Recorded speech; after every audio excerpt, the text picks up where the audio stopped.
আজি বনাবলৈ লৈছোঁ কলৰ কেক। মৰহি যোৱা কল কেইটামান আছিলে, এইকেইটাই তাক কেক বনাম। ইয়াৰ বাবে লাগিব আমাক 3টা কল লৈছোঁ মই।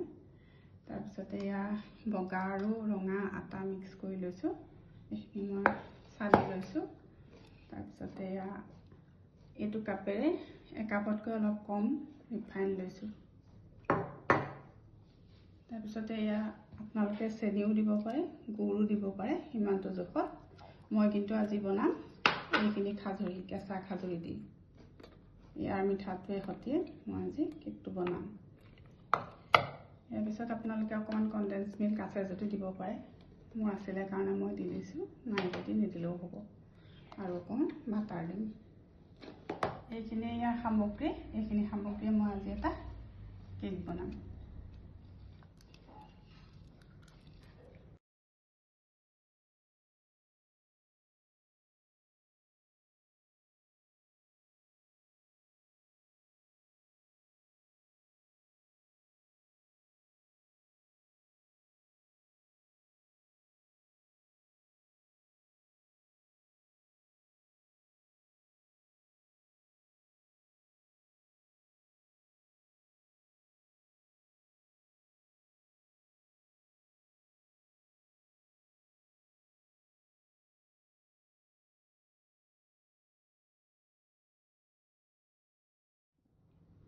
এতিয়া কল আৰু খাজুৰি ইয়াত লগত দি ল'লোঁ, দি লৈ পেলাই মই এতিয়া মিক্সিত মাৰি ল'ম।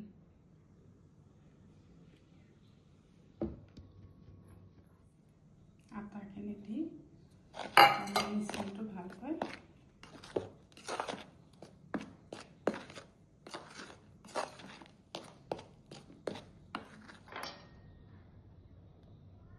ইয়াৰ লগত অলপ কনডেন্স মিল্ক মই আছিলে কাৰণে দি দিছোঁ। ইয়াৰ মিঠাটো যথেষ্ট, গতিকে মই ইয়াত চেনি দিবলগীয়া হোৱা নাই।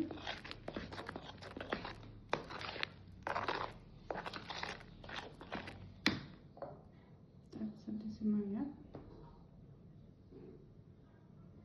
আধা 1 কাপতকৈ কম অলপ ৰিফাইন তেল। একেবাৰে শেষত দিম আধা চামুচ বেকিং চ'ডা আৰু এই চামুচখনেৰে এচামুচ বেকিং পাউডাৰ।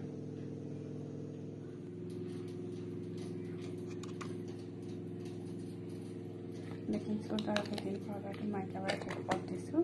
এতিয়া এইখিনি ভালকৈ মিক্স কৰি মই এই কেক টিনটোত দি দিম। দি পেলাই ইয়াক মই 45 মিনিট সময় বেক হ'বলৈ দিম।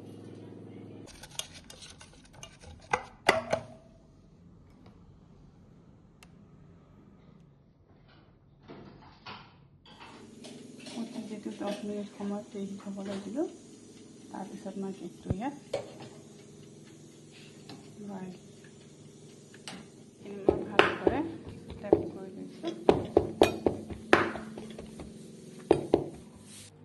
এতিয়া মোৰ কলৰ কেক ৰেডি হৈ গ'ল।